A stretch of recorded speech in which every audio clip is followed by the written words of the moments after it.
தினமணி.com செய்திகள் சில வரிகள். நீட் வினாத்தாள் கசிவான விவகாரத்தில் மறுதேர்வு நடத்த முடியாது என உச்சநீதிமன்ற தலைமை நீதிபதி அமர்வு வியாழக்கிழமை திட்டவட்டமாக தெரிவித்துள்ளது. நீட் தேர்வு முடிவுகளை தேர்வு மையங்கள் வாரியாக வெளியிட வேண்டும் என்று தேசிய தேர்வு முகமைக்கு உச்சநீதிமன்றம் உத்தரவு பிறப்பித்துள்ளது. உச்சநீதிமன்ற நீதிபதியாக தமிழ்நாட்டைச் சேர்ந்த ஆர் மகாதேவனுக்கு தலைமை நீதிபதி டி.ஒய். சந்திரசூட் பதவி பிரமாணம் செய்து வைத்தார். ஜம்மு காஷ்மீர் உயர்நீதிமன்ற தலைமை நீதிபதி என். கோடீஸ்வர் சிங்கும் உச்சநீதிமன்ற நீதிபதியாக பதவியேற்றுக் கொண்டது குறிப்பிடத்தக்கது. உத்தரப்பிரதேசத்தில் கோண்டா மாவட்டத்தில் சண்டிகர் திப்ருகர் விரைவு ரயில் தடம் புரண்டு விபத்துக்குள்ளானது. 10 முதல் 12 பெட்டிகள் தடம் புரண்டு 20க்கும் மேற்பட்டோர் காயமடைந்துள்ளதாக தகவல்கள் வெளியாகியுள்ள நிலையில் பயணிகளை மீட்கும் பணி தீவிரமாக நடைபெற்று வருகிறது. தமிழ்நாட்டில் தென்மேற்கு பருவமழை இந்த ஆண்டு இயல்பை விட 88% கூடுதலாக பெய்துள்ளதாக சென்னை வானிலை ஆய்வு மையம் தெரிவித்துள்ளது. தமிழ்நாட்டில் அடுத்த 7 நாட்களுக்கு மிதமான மழை தொடரும் என இந்திய வானிலை ஆய்வு மையம் தெரிவித்துள்ளது.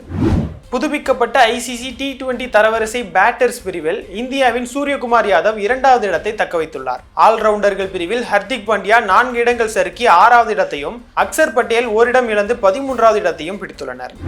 மாரி செல்வராஜ் இயக்கத்தில் உருவாகி வரும் வாழை திரைப்படத்தின் முதல் பாடலை படக்குழு இன்று வெளியிட்டுள்ளது. யுகபாரதி வரிகளில் பாடகி தி பாடியுள்ள இந்த பாடலுக்கு இசையமைப்பாளர் சந்தோஷ் சுப்பிரமணியன் இசையமைத்துள்ளார். தினமணி.com செய்திகள் சில வரிகளில் நிறைவடைந்தது. மீண்டும் சந்திப்போம். வணக்கம்.